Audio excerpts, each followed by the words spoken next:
Hi, everybody. We will be getting started here momentarily, and I will get everybody to where they can ask questions and all of those things over the next few minutes. I know we're still waiting on a couple people to hop in here. I hope everybody's weekends have gone well. It's a Tuesday, but to me it's a Monday because I have been out of the office for the last week. Uh, and we're just waiting on our key presenter here. I'm sure Howard will be on momentarily.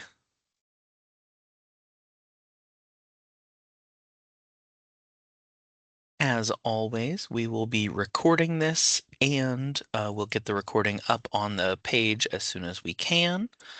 We are getting started here. Megan's on now and Howard's on, and I'm going to turn it over to them. If you guys have any questions, please put it in the chat or the Q&A box, depending on which one you have access to. I'll monitor both.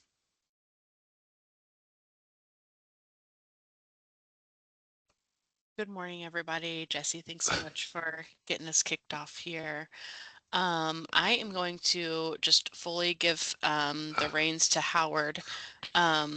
Most of you all have been through a little bit of this before, but as we know, this year is quite different. Howard's going to take us through, setting up a project, and I think a lot of it, I'm curious, has anybody been in ESNAPS yet?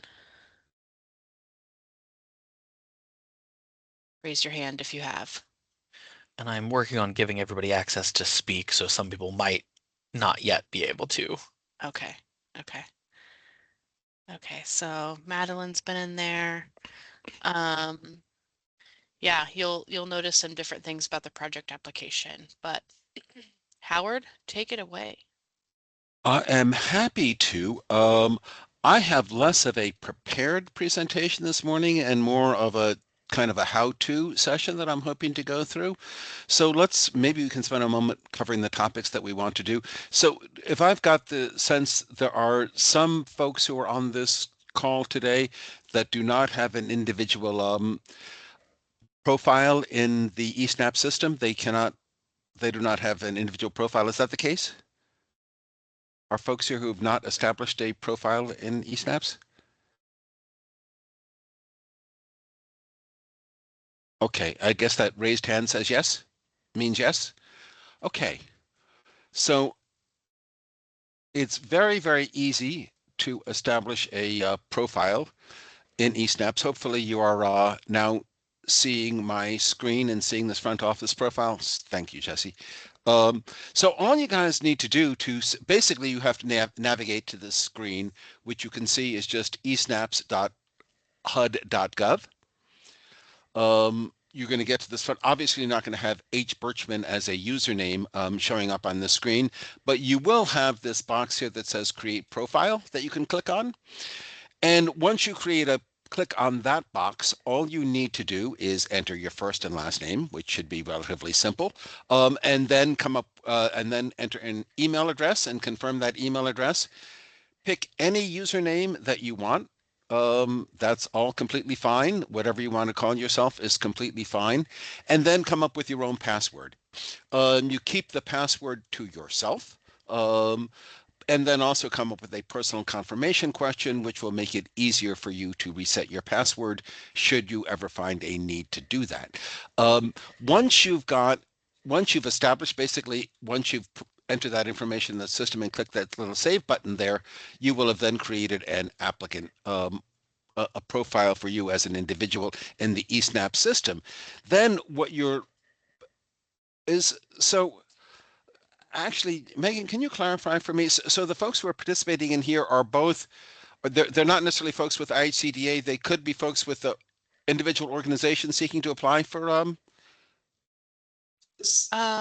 Correct. So we have most of the folks that should be on the call should be HUD direct funded projects in the COC. For those that aren't HUD direct funded, and your funds are you're a subrecipient of IHCDA, you do not have to worry about ESNAPS, and you will not need to create an ESNAPS account and things like that we're going through. So I think most of the folks on the call, there's a few folks that I think don't actually have to be here. You're obviously welcome to listen in. But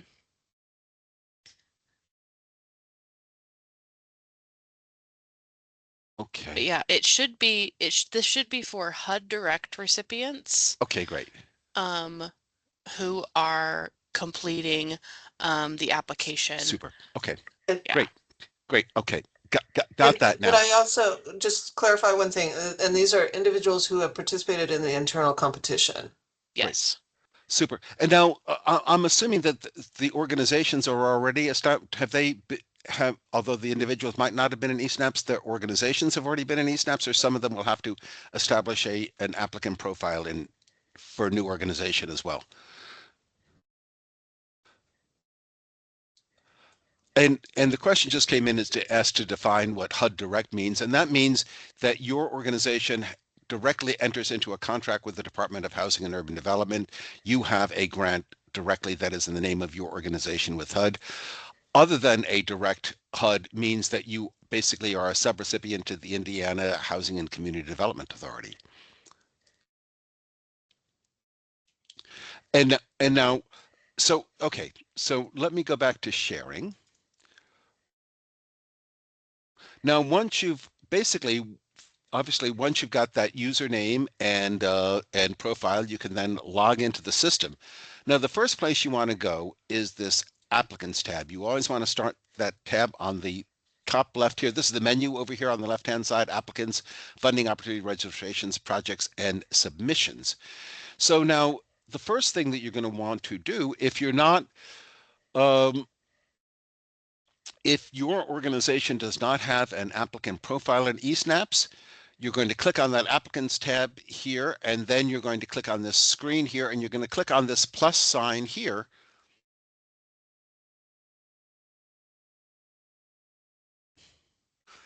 And this will allow you to establish an applicant profile for your organization. You're always going to call it an organization, never an individual.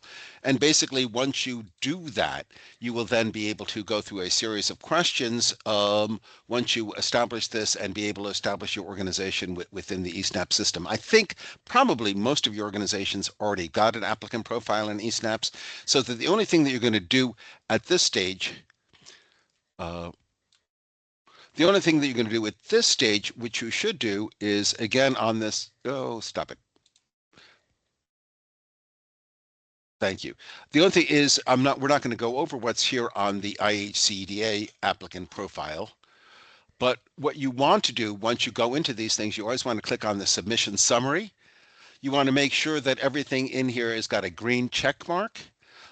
You might, when you click onto this submission summary, this tab, screen 7, you might find one or two of these things will have a red X in it, in which case you want to navigate to that form and make some edits or corrections or put some data that's not in there. Whenever you go in there first, you see this bottom on the bottom is going to say edit.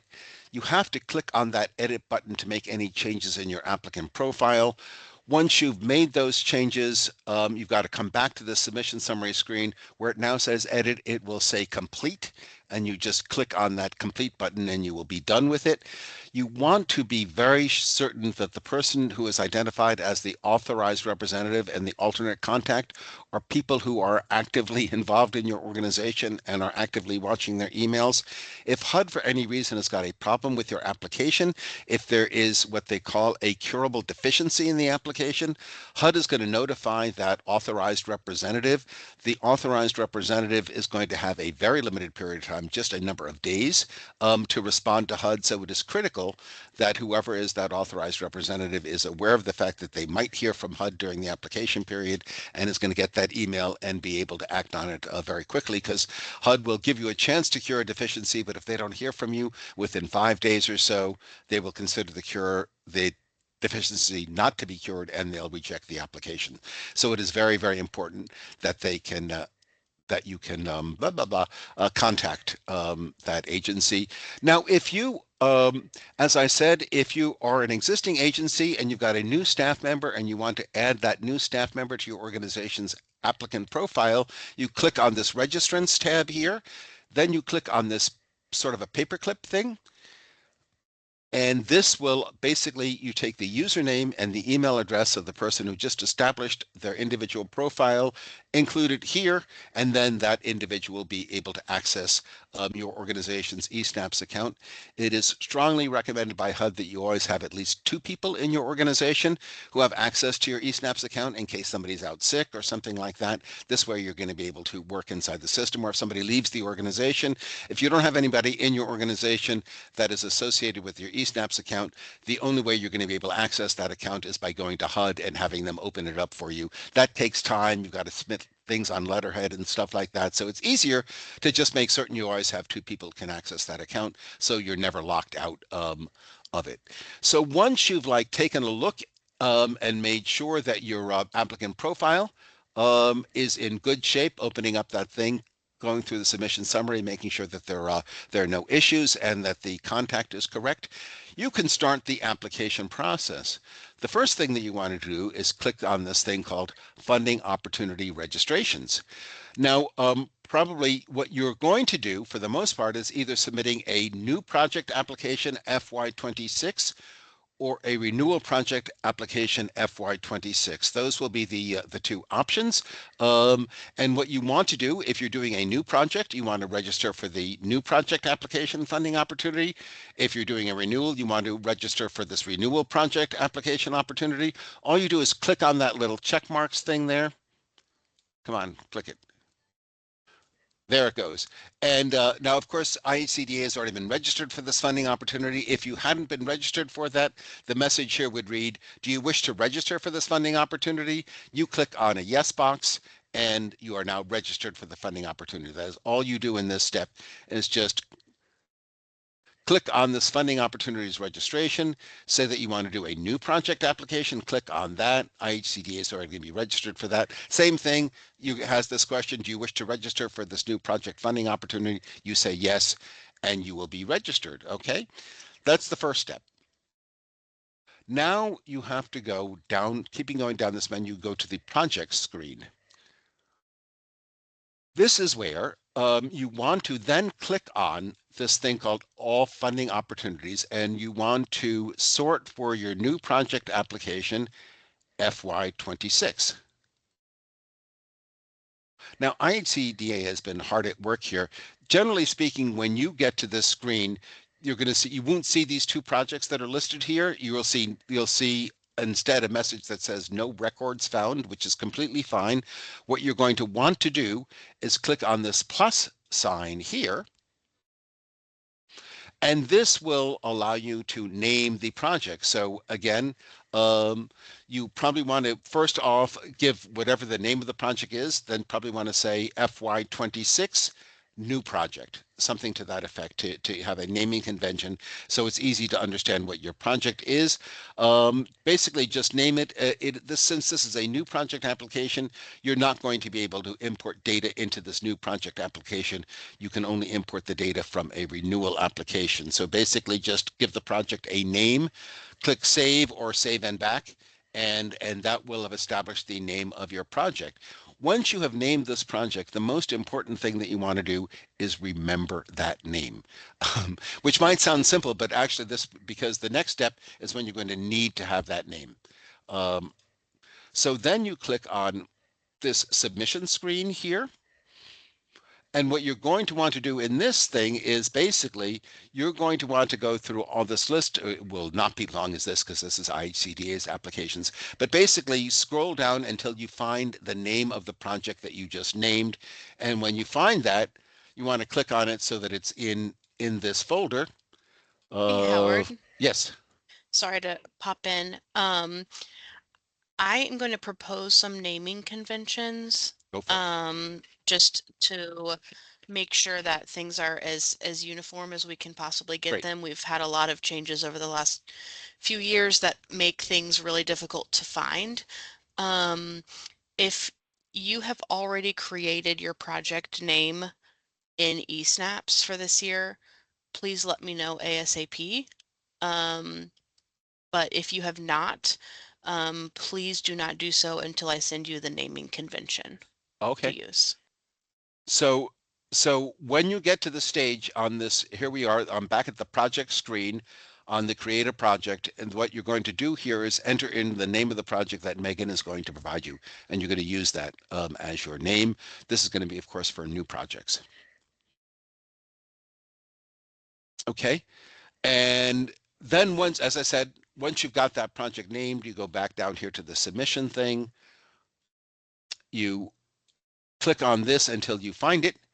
Um, and then you click on that folder. Let's see, is there a FY26 one that I can maybe open up here? Let's see if I can find one. Oh, here, we'll try to, let's see. Coordinated entry is going to be very specific to it. So Howard, Okay, there's the well, the HMIS, but the DV okay. TH. So Is that what it does? It ICDA. starts with ICDA DV? Yeah. Mm-hmm. Right, coordinate ICDA DV. Oh, here we go. How about this one? That's coordinated entry too. Oh, you're right. We're looking for a regular project here. DVRH, this one. Yes. Yes, perfect. Okay.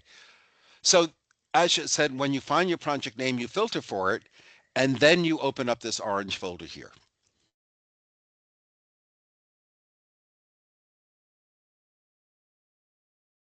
Now, now for the most part, we'll just go through these screens here. You're going to have a couple of these screens where there's absolutely nothing that you do. This is an example of that. Come on. Again, this is just importing data from elsewhere in the application. It's not asking you to fill in any information yet. Once again, it's just importing information from elsewhere. Nothing that you do on this screen yet either. This is a screen that you do something. When you first open up this screen, Indiana is not going to be checked. You're going to have to check Indiana wherever it is. Where is Indiana? Oh, it's there already. Um, and then you're going to have to select which is the congressional district for you as the applicant. It would not necessarily be all the congressional districts in the state because IHCDA is a statewide entity. And then you're going to indicate which is the congressional district for the proposed project.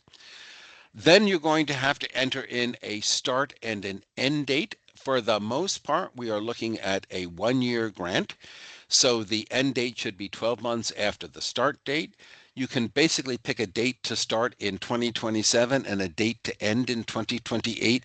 It really doesn't matter what dates you select. That's not going to be the start and end dates for your grants. The start and end date is going to be when HUD has processed your application and is ready to execute a grant agreement with you. And that's when your grant is going to start. We don't really know when that's going to happen, but they ask that you do submit dates here. Please remember on new project applications, although you're only going to be requesting 12 months worth of funding, you can ask for a longer term in which to spend those funds. You can ask for up to 18 months. It's not for 18 months worth of funding. It's just 12 months worth of funding with an extended period of time in which to spend it. That is often useful for startup projects in their first year or so, give you time to both hire the staff, start to identify participants, identify units if you're using a rental assistance model. There are lots of things that you need to do to get these grants started up, and it's very difficult to go from basically zero expenditures to full expenditures in just the course of those 12 months. So consider asking for at least a few extra months to give you a period of time to start up the grant. And if you're going to ask for more than 12 months, then be sure that when you come up with the proposed project start and end date that reflects the number of months that you're requesting for the grant. So if you're asking for more than 12 months, make sure that your end date is further than 12 months from your start date. Then basically, so this, you will come up on this forum, this 1E SF424 compliance, which won't make that much sense to you, but basically just click on this 1B. It's subject to it, but not selected by the state. That is fine. That's basically the standard response we give to this question. And obviously, you're not going to want to be delinquent on federal debt. The rest of your application is not going to open up until you have to click all these boxes here, agreeing to various things. There's a whole series of these things that you go through. You see right here, you're clicking on this box in the center here. Now pay attention to this one, because this SF or HUD 2880 can confuse folks. Don't get too concerned about this form. What has been done here is perfectly fine. It's asking whether there are any other federal assistance or other governmental assistance that's involved in your project. It's perfectly acceptable to respond as this does, that there is no other governmental assistance coming into the project. That is fine. And also it is perfectly acceptable to say that there is no interested parties in this application. Say no to this, and then just click this certification button, and you'll be able to go to the next screen. Same thing, drug-free workplace. Obviously, you just have to agree in that checkbox. Um, Lobbying, actually have to do a couple of certifications about lobbying. There's this one where you check this box there. Here we're into lobbying yet again, so you have to say no up at the top and then check the box here in the middle. Finally, these non-construction projects where basically you just have to click the box saying that you're certifying to that. You're not, I don't think you're going to be asking for construction costs in any of these applications, so you click no to that. And then this is brand new this year. You've got no choice. You have to click on these two boxes in order to proceed to the remainder of the application. So you'll click both those boxes. Until you get to this screen and you click that box, the rest of the application will not open up. So when you first start this thing, you're going to wonder where's the rest of the stuff that I need to work on. It's not going to be here until you complete these screens, and then presto, the entire application opens up. A project subrecipient means that there is another organization that is an eligible recipient in the continuum of care program, meaning likely a non-for-profit organization. They're going to be performing some of the duties in the project. If you do have a subrecipient, you have to identify them here. You click on this plus sign here. It'll open up a screen which will allow you to name the organization, indicate that it's a nonprofit, or what kind of an eligible entity it is. And then give the your tax identification number, the UEI number, which you get off of your sam.gov registration, and then the address of the site, and once again the congressional districts that are there, whether or not it is a faith-based organization, and what the expected amount is going to be of the contract going to that subrecipient. There is no requirement that there be a subrecipient on these grants, but if there is, this is where you identify them. Remember, if you have a subrecipient, you've got to attach their nonprofit documentation to this project application. You don't include your own organization's nonprofit documentation. That's attached to the applicant profile, which was earlier in the application. So again, if you have a subrecipient, identify them there. This is where you talk about your experience. Now, I want to strongly encourage you. HUD published a series of what they call detailed instructions, both for new project applications and for renewal project applications in FY26. Please be advised that the information that HUD is looking for is actually a little more detailed and a little different than what this says. So you really want to pay attention to what the detailed instructions say and use those as a guide when you're responding to all these narrative things. The question that HUD gives or the instruction that HUD gives in ESNAPS are not sufficient.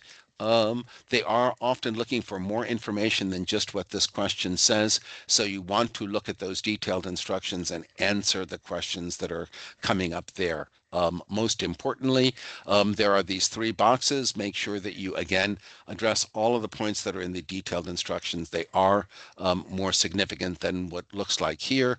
Hopefully you do not have any unresolved HUD or the Office of the Inspector General audit findings for you, in which case that'll significantly complicate things.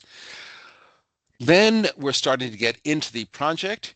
Here is where you're going to indicate what kind of component it is, whether it's transitional housing. These are the eligible project types here. Depending on what you enter here is going to determine what of the what other screens are going to open up in this application and what forms you're going to need to complete. So it's very important that you indicate the type, to indicate what kind of funding it is. It's usually going to be either bonus or reallocation or the DV bonus stuff. So you want to indicate what the source of the funds are. And again, if you are a victim services agency, you want to indicate that here. And this is very important. If you've got existing funding and you're seeking to transition that funding from one component, say from rapid rehousing, I think that's what's going on here, to transitional housing, you click this box 8, is this project application requesting to transition? If the answer to that is yes, you need to identify at least one grant. Remember, the grant PIN is the first 6 digits of your grant number. The first 2 digits are going to be IN, and then they're going to be 4 numerals that follow that word IN. That's that your project, your grant number is listed on the grant inventory worksheet. You know, it's on various forms that you're going to have, and that is going to indicate it. And then take what is the operating start date and the expiration date of that grant and indicate it here. Basically, on a transition grant, your new project is going to start the day that your prior project ended. So it's going to be basically continuous funding for you. So that is a very workable thing, a real advantage of using the transition grant approach. Um, and now this thing here, this is another example. On this 7B, you very much want to look at the detailed instructions, because although they're asking for a brief description that describes the scope of the proposed transition, and the detailed instructions, you're going to see they're looking for some slightly additional bits of information. They're going to want to know how you can do this transition without causing any of the people that you're currently assisting to become homeless in the process. They're going to want to know how long you expect it'll take to fully convert the project from its existing component to its new component. And they're also going to want some estimate up to the total cost that you're going to spend on the prior component as opposed to what you're going to spend on the new component.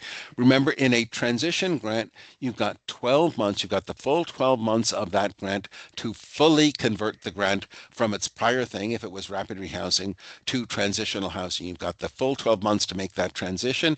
But in theory, some folks would transition probably sooner than others. Say, for example, it is rapid rehousing. You've got some folks who've on a lease that's going to expire 2 months into your new grant term. When that lease expires 2 months in, they're going to cease getting rapid rehousing assistance. If they're eligible, they will move over to transitional housing assistance. But you want to indicate, at least for that particular unit, it's only going to be 2 months of rapid rehousing, 10 months of transitional housing. You can have somebody else whose lease is going to expire much later into the grant, so they'll have 8 or 9 months of rapid rehousing and fewer months of transitional housing. But this narrative is extremely important if you're doing a transition grant application. Some folks, not many, but there are some counties in Indiana that qualify for rural costs. If you're in a rural part of the state, you can indicate that you are applying for rural costs. If you indicate you're going to apply for rural costs, they're going to ask you to identify the counties in which you are operating. Provided those counties are all considered to be rural counties by HUD, you will be able to have access those rural costs. Yeah, I'm sorry, rural costs. Rural costs you can do a couple of things that you can't otherwise do. You could use rural cost to pay for short-term emergency lodging in hotels and motels for folks who've got no alternative to being homeless for a brief period of time. You can use rural cost to pay for some modest repairs to a dwelling to make it so that it can pass habitability standards by HUD.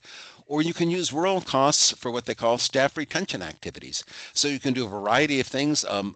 Do professional development for staff, do some wage benefits and things like that to encourage folks to stay within your organization. So pay attention. If you're in a rural county, you could be eligible to claim those rural costs. They give you a certain amount of flexibility there in terms of being able to use those resources to serve people a little better. Now, here again is the project description.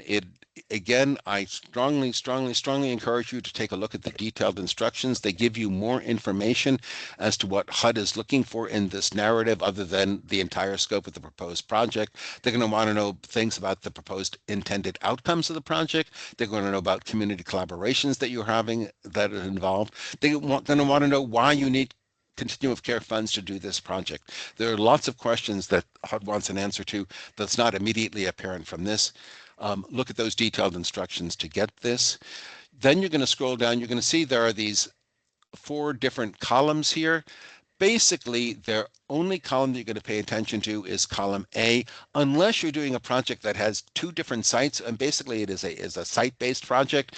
One development is on South Street, another project is on West Street, and you want to indicate the South Street project on building on column A, the West Street building on column B. But generally speaking, folks usually just have everything in the left-hand column in column A. You definitely want to give it a dates. This is a number of dates after the contract is executed. You want to give it a number of dates after the contract is executed that you begin hiring staff. Obviously, that should be pretty short term after the grant is executed. Begin program enrollment. That should be pretty quickly, probably no more than 30 days. You want it when services begin and people are occupying leased or rented units, again, pretty soon after the start, after you complete that grant term. And then you only have to complete this last row here when the supported services or the leased units are close to 100% of capacity. You want to say how long it's going to take. You expect it's going to take you 90 days to get up to full capacity, 120 days, something like that, that you expect reasonably to be able to get the project up to full capacity. The rest of these things are really about acquisition and construction. For the most part, that's not what we're doing in these grants. So really, you just need to do this box where you get to 100% of capacity to answer this thing. Generally speaking, you're not going to be requesting capital costs, so you can basically say not applicable on this box. HUD will ask you in terms of the specific subpopulations that you do. Interestingly, they didn't change this form at all. This year they did change, and they said that projects can create preferences for elderly households, but you can't indicate elderly as a population that you want to serve. But if you do indeed are serving older folks, either 55 or 62 and over, then you can indicate that under the other. And when you click that other, a box will open up and you can define what that other population is. This one, you're going to be participating in coordinated entry. It is a requirement. So the answer to this one should, in all cases, be yes, you're going to participate in coordinated entry. Now, these are the specific questions for a transitional housing project. If you're doing a supported services only project, you're going to get additional, different sets of questions. These are really important. If you go into the notification of funding opportunities, you will notice that there are threshold project quality factors that all new project applications have to pass in order to be funded by HUD. These questions here are all directly at those project quality threshold factors. So if you don't answer these questions satisfactorily, you run the risk of HUD rejecting the application because it doesn't pass that project quality threshold. So you want to indicate that you either have experience in operating transitional housing, or they've had experience helping people end homelessness within the 24-month period that HUD associates with transitional housing.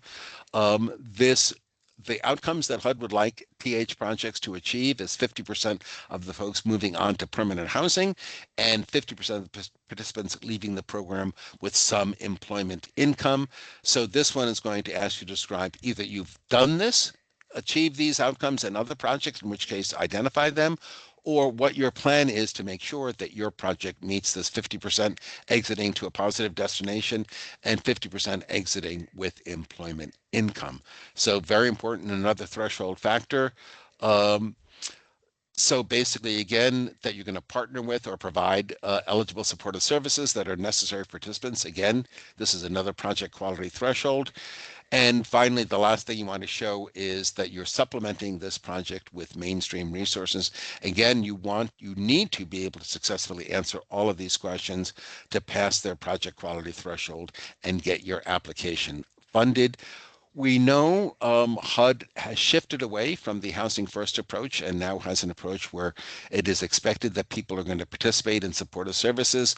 So this gives you an opportunity to describe how you're going to both assess their service needs and how you're going to provide those 20 hours a week of services to program participants in order to comply with this. We had expected that HUD was going to require you to attach a service participation agreement to the application, but it turns out that they're not requesting that. But this is very important. Service participation is considered to be mandatory in these programs, and you want to describe how it is you're going to engage and provide services to participants in the program. Um, and again, then this is familiar. Then we get down to this next set of questions, which we've seen them before. This is what's been in their applications. You really want to indicate whether you, the applicant, are going to be providing services, or a subrecipient, or a partner, or a non-partner organization. Be mindful there is a relationship between what you answer on this form and the supportive services budget that is going to appear on later screens. So therefore, if you are saying here, for example, under child care, that you as the applicant are providing child care, if that is the case, then you're going to want to show in the budget something on that child care line. And the only reason why there wouldn't be something on that child care line is if on that 3B1 project narrative description, you indicated that you were getting your child care funded from other community resources, but that is a service you're providing to participants. Unless you've indicated that is a resource you're getting from elsewhere, if you're saying the applicant is providing for it, you should indicate something in your budget for that. Now there are not going to be any entries, and if it's a TH project, you're going to have some housing.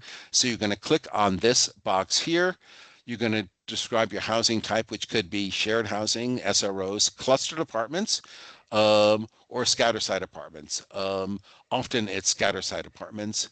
If it's a single site building, it's usually going to be a clustered apartment development. Then again, you want to indicate how many units are involved in the project and how many beds.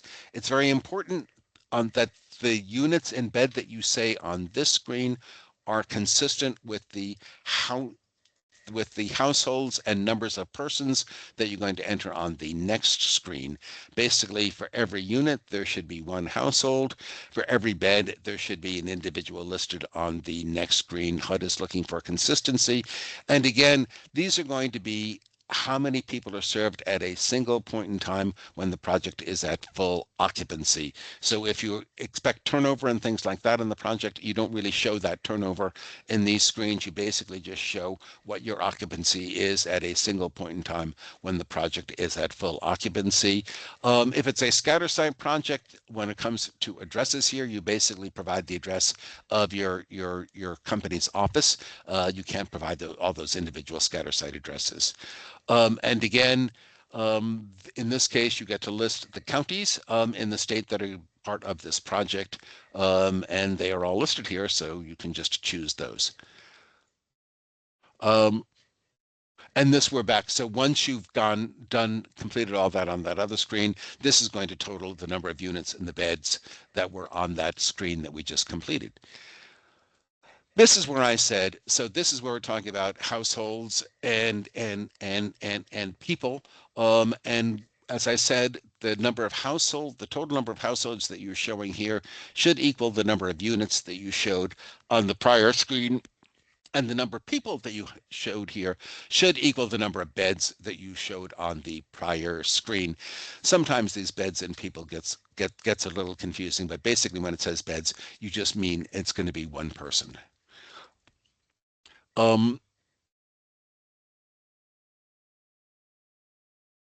So this is the sum population screen. This one gets confusing to folks. Basically, there are some of these cells where you can only have where it cannot be duplicated, and other cells where people can be in two categories.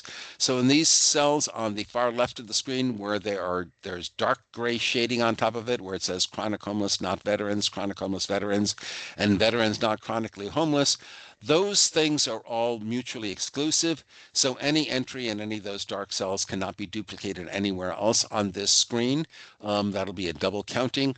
But then once you get over to these other screens that are in cells that are in light gray, people can both have a substance use disorder and HIV/AIDS, of course, in which case you could count them in more than one column. To make sure that things add up correctly, You've got this last row over here where you indicate people who are not fit into any of these categories. Again, what you want to have happen is the number of people in these first three cells plus the number of folks all of here in not represented, that those things should total to the number of households that you're serving in this project.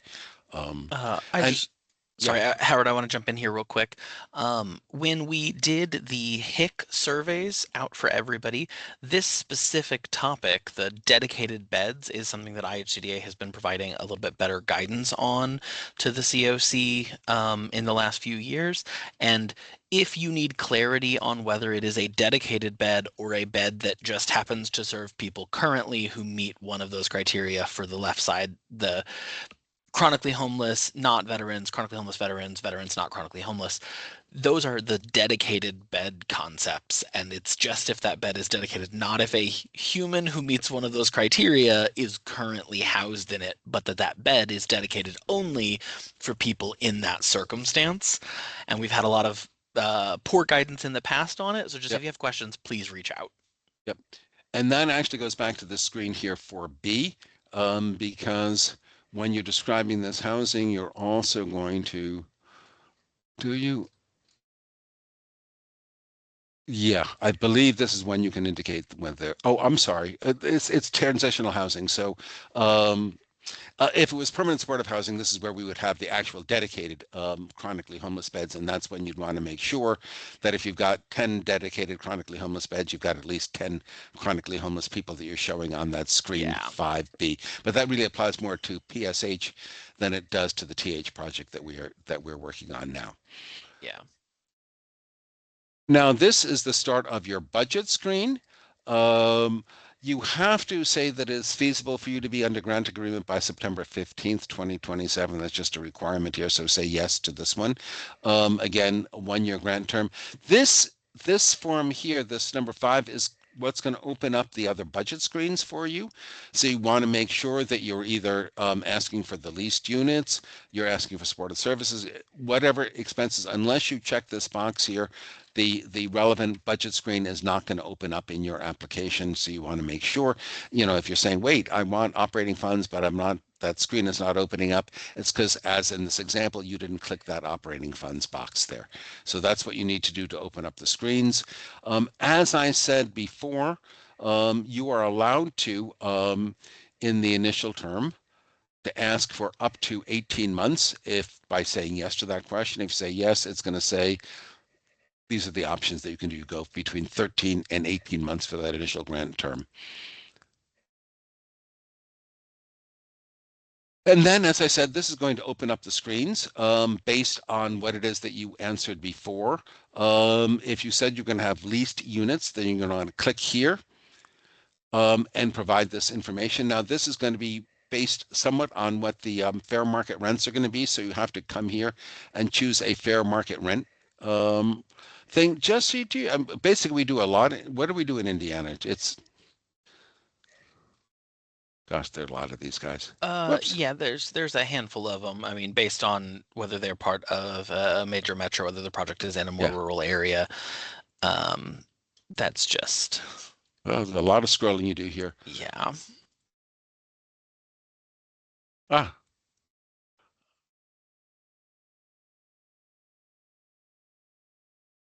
okay. So these are, again, these are going to be your fair market rent areas, and you just choose one of these. Well, just for the heck of it, let's choose Lafayette. Once you do that, the 2026 fair market rents are automatically going to populate. You indicate how many one-bedroom units you're going to lease. Then what you have to do is then, and when you're doing the initial application, you should request 100% of the fair market rent. So in this case, when it's leasing, you've got to actually go further and you've got to enter the fair market rent into that column as well in order for it to complete this screen. Once you hit save, now it's going to multiply 10 times that number and show the total amount. I don't want to mess up their application, so I am not going to hit save to this thing because it's going to add a thing that they don't need in their application. But basically, you just put down the number of units by each bedroom type, and then you put in the rent, and you should, for your new project applications, enter in 100% of the fair market rent.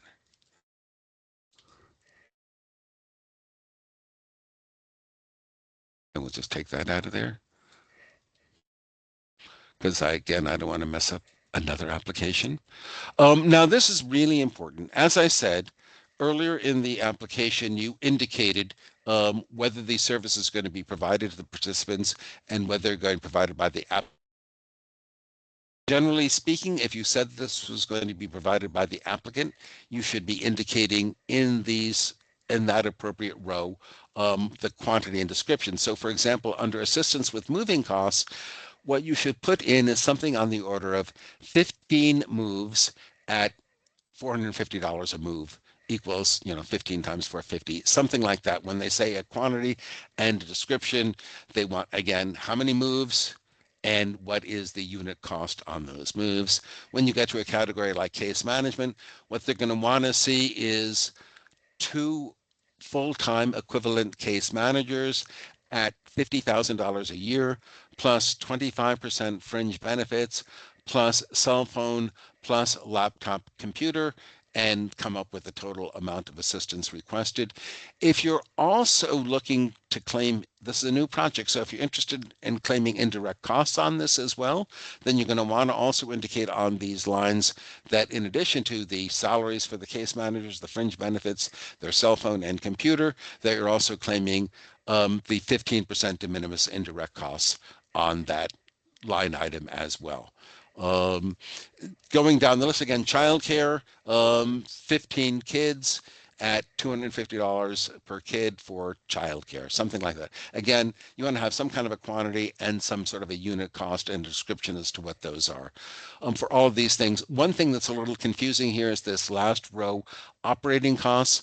What that operating cost really is, if you've got a separate office situation where your case managers are working out of, that's where you're going to enter costs under those operating costs. You put something along the lines of office space for case managers at X dollars, utilities for case management, office space at Y dollars, insurance at etc., and indicate that under your operating costs. Remember, that's only for operating the costs of a supportive services office.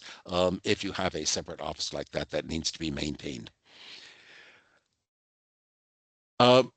Everybody is eligible to claim costs on the Violence Against Women's Act budget line. Again, that's not just for women, it's any survivor of domestic abuse or violence can be assisted on this thing.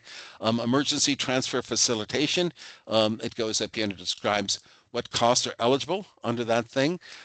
Consider if you think that you may be serving people who may actually enter into a situation where they're no longer safe in their dwelling unit and they have a need for an emergency transfer to a new location that is safe for them. If that happens, this budget line will allow you to pay for those costs and pay for these various moving costs, travel costs, security, utilities, housing fees.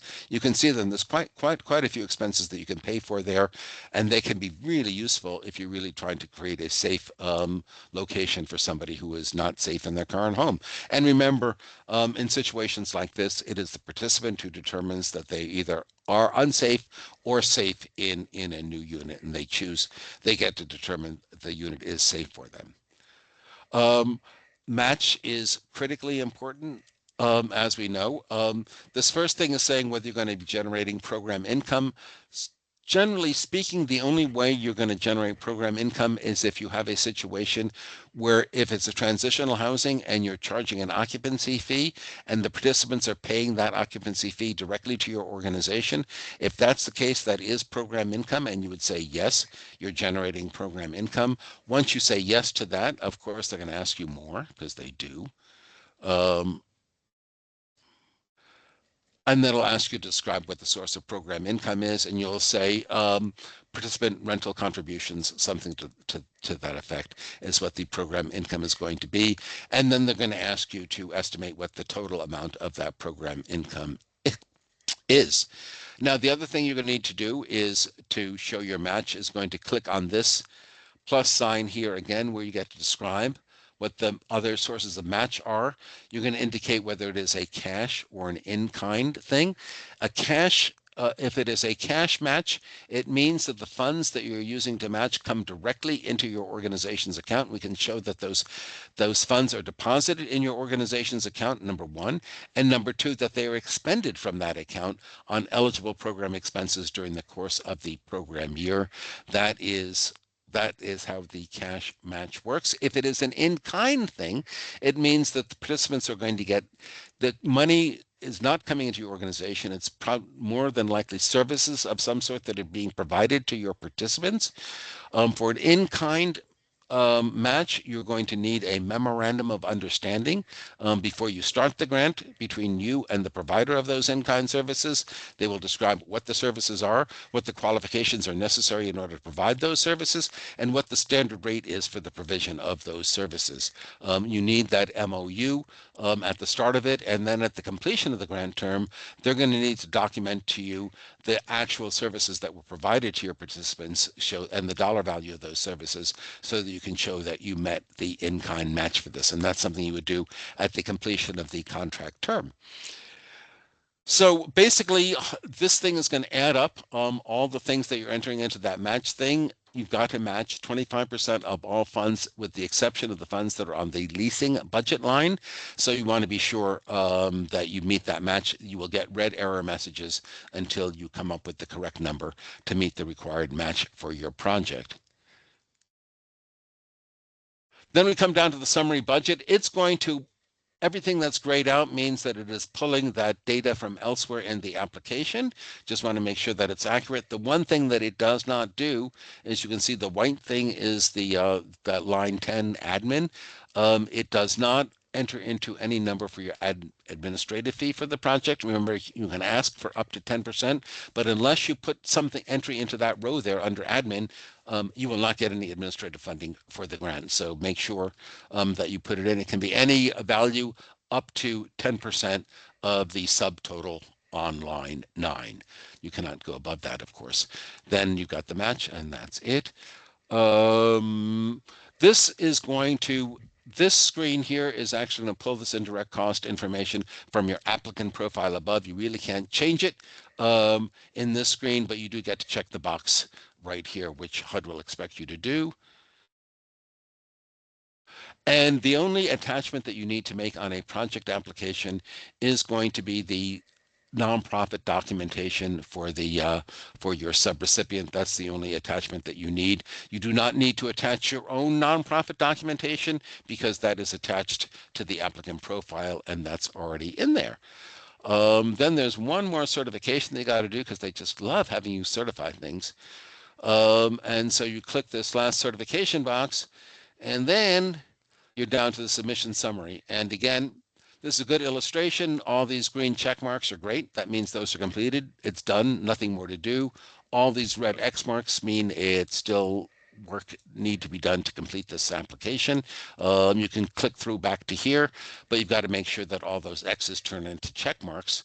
And when you do, this submit button will no longer be grayed out. It'll be dark and you'll be able to submit the application.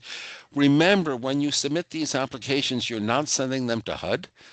Initially, what you're doing is submitting them to IHCDA as the collaborative applicant. IHCDA will review these applications, make sure that they're correct, nothing's missing, and in which case it'll be submitted along with the the COC application, which for those of you who are watching along, HUD still, as of this morning, has yet to release or tell us what's required for the continuum of care application. We hope they're going to do that one of these days. But the project applications are all available, and they'll all be part of the project priority list that will get submitted to HUD at the end of the competition. So quickly, that's sort of going through the application process. As I said, that was for a TH project. If you go back here, and I'm not going to do it now because it'll mess up what they did, but if you change this to SSO, or HMIS, well, you folks won't be applying for HMIS, but under SSO, the screens that open up will be somewhat different. We just looked at the very specific screens that there are for the TH project. Okay, I see some questions coming in. I just saw one right this minute. But let's do some questions. Okay, Howard, first question, just to be clear here at the end, the due dates and when can they start and when are they due? And that's more of a Kristen question probably on the actual like internal timelines, but I think you can start now to add the information for any direct HUD funded projects that you have. Like Megan said at the beginning, if you are a subrecipient of IHCDA, the IHCDA staff will be doing the work in ESNAPS for each of the projects, and we'll be working with you on that. For direct HUD funded, if let me pull up a calendar. Just so that we have some time to review, if you could have everything in by the 14th, that would be great. Oh, Megan put the 21st. Really? Sorry, I just changed it. Okay, yeah. I realized um we were we originally talked about the 21st yesterday, but I think for direct HUD funded, there probably will be some back and forth that we need to prepare for. So if we could get, actually we said the 19th. Never mind. It is the 19th. Okay. Sorry about that. and we will send out an email confirming like that and providing all the links that we've talked about and all the resources and things to all of our expected HUD Direct so you guys have it in writing compiled um, after this. Also, the recording will go up on the website so that you can return to this video if you need. Now, there's a question here about budgets or whether they're the same as the initial application. If we're talking about doing a transition application, it means it is a new project application. The only thing that needs to say constant is what they call the annual renewal amount, the total amount that is in the budget, the total amount shown for the project on the grant inventory worksheet. Ideally, your new project application should equal that annual renewal amount. You should ask for the same amount of funds as you had in the prior grant. You can't ask for more, so it can never exceed the size of the prior grant. You could ask for less than the prior grant was for, but we want to know that so we can allocate those funds to another grant. Ideally, in a transition grant application, you'd ask for the same exact amount as is shown on the grant inventory worksheet. However, you can change the number because transitional housing, for example, in this model is much more service intensive, is likely to have a much higher staffing load than than other project types. So you may end up serving fewer people, and that's fine. You know, if your prior project served 20 people, but because it's transitional housing and you have more staffing needs, you can only serve 15 on this application. That's absolutely fine. The only thing that's important is that it be reasonable so that, you know, you don't want to take what had been a budget for 100 people and say we're only going to serve 5 people in this transitional housing thing. That probably be excessive. But as long as it's reasonable, the staffing makes sense in terms of the services that you're providing to the participants, it's fully reasonable to be serving fewer people in a transitional housing project than you might have been in another housing project type.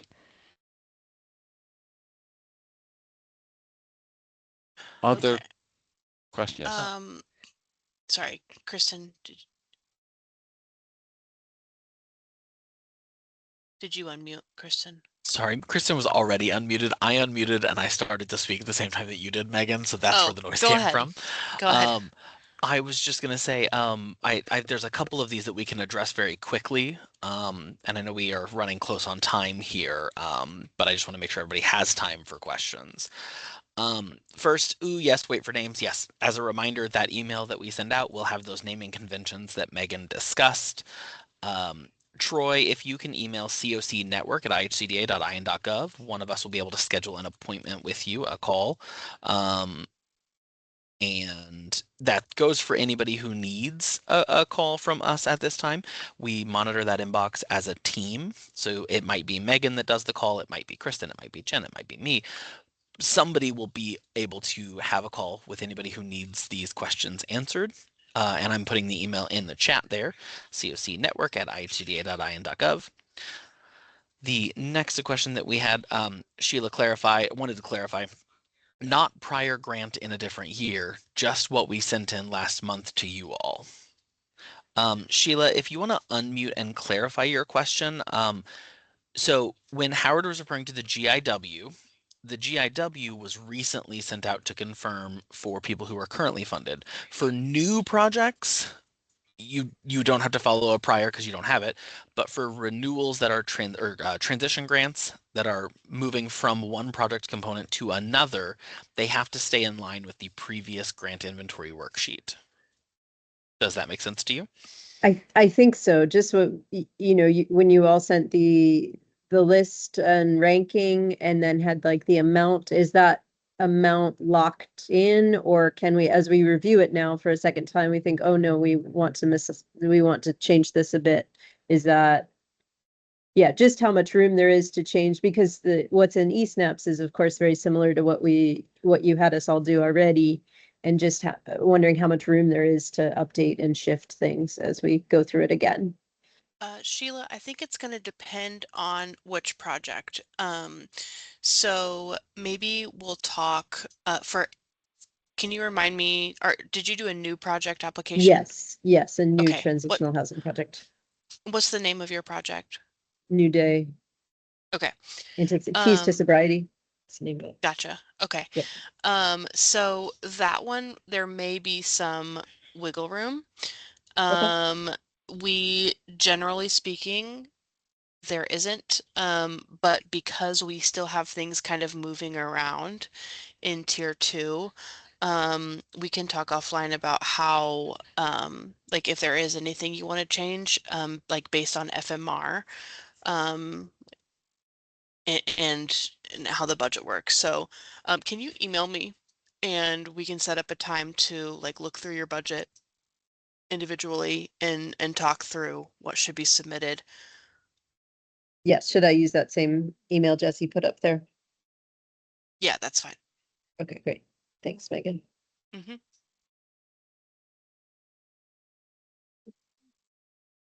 Okay, we do have two people who have had their hands raised for quite a while, and I just want to make sure that those hands are raised to indicate something earlier and not raised for questions. So Cindy Freeman, if you would like to come off mute, if you have any questions, feel free, and then next we'll go to Brian.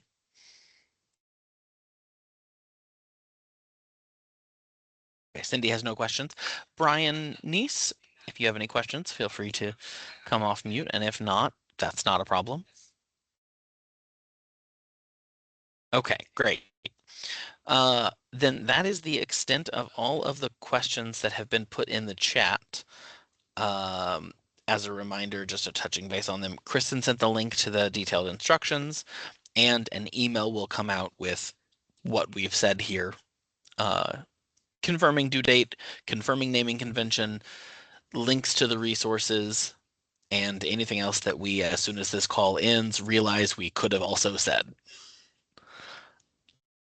Please reach out to cocnetwork@ihcda.in.gov if you have any questions. But thanks everybody for attending.